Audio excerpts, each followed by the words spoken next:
আজকের দিনটি ছিল একটা বিশেষ দিন। আর আজকের দিনের যে রান্নাবান্নাগুলো হচ্ছে সেটা একটা বিশেষ উপলক্ষে হচ্ছে।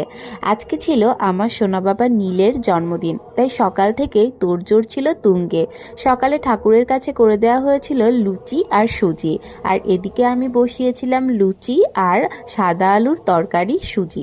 তো এদিকে এই খাবার দাবারগুলো সকালে খাওয়ার পরে দুপুরের মেনুতে ছিল আমাদের 5 রকমের ভাজা আর মাছের ঝোল, চাটনি আর মাছের মাথা দিয়ে ডাল।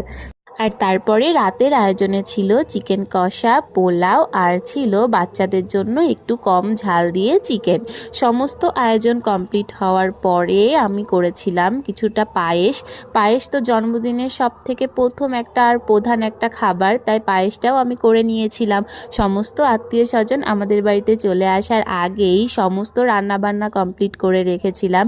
আর এদিকে আমার সোনা বাবা আর তার দিদি ভাইয়ের খাওয়ার কিছু মুহূর্ত তোমাদের সঙ্গে একটু শেয়ার করে নিলাম। তোমরা সবাই আমার সোনা বাবাকে আশীর্বাদ করো, ও যেন জীবনে অনেক ভালো একজন মানুষ হতে পারে, অনেক ভালো থাকে, সুস্থ থাকে। যাই হোক, তোমরা সবাই ভালো থেকো।